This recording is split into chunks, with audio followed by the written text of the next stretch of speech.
Well, good morning. I guess this is episode 12 of our continuing global end time clickbait versus personal responsibility and growth in these last days.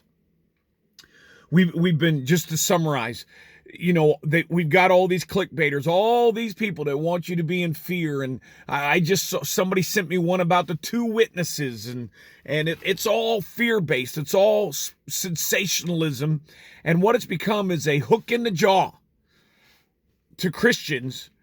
And Satan is using it to distract us, to keep us from where we're supposed to be going and doing.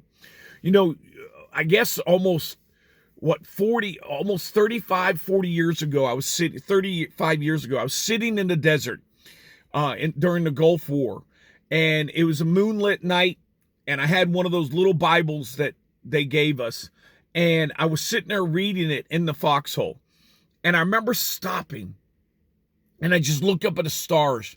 I looked up at the sky, and I said, Lord, what I'm reading in the Word here, and I didn't know enough to call it the Word then. I said, but what I'm reading here, we have a problem.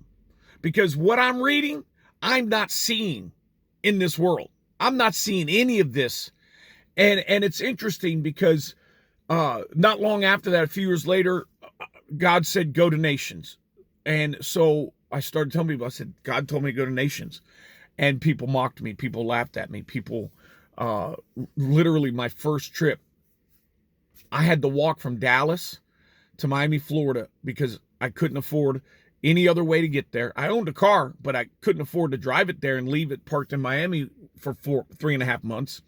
And so a friend dropped me off in Dallas, and I started walking with a backpack. I had $85 to my name. One person gave me $85. And I'm saying this to you not to go, and any of that, but I'm saying this to you because when we begin to take personal responsibility for what God has asked us to do and what we're doing in our lives, things begin to change. We went to Paraguay on my first trip, and we saw every kind of miracle you could think of. And there were Christians who came at me, prove it to me, prove it from the Word, prove from this. And I didn't know the Word then. 35 years ago, I didn't know the Word. And I couldn't defend myself. I could not defend it, which at that time I thought that was my job. But we saw every kind of miracle you can think of. We've continued to see every kind of miracle you can think of. And people just think that's crazy. They think it's stupid. And they're like, no, that can't be. And yet they keep happening. And now, 35 years later, we've preached to well over 1 million people. We've been doing a radio show for 12 years. Actually, I don't think we've never had a partner in that show. We've always just paid for that out of pocket, calluses of my own hands. And we've done crusades in 30 countries, not grand ones, not great big ones. I have an alarm going off, but just crusades. We just keep doing crusades, and we work with some particular Bible schools and even have Bible schools of our own. And as we continue to move forward, just in pure obedience, I continue to see this great divide that's growing.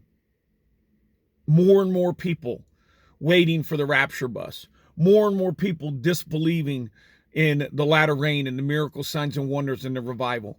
And let me just say this to you. Just because it's not happening in the United States doesn't mean it's not happening. Maybe we in the United States have something wrong. Remember, Jesus loves people, and love never fails.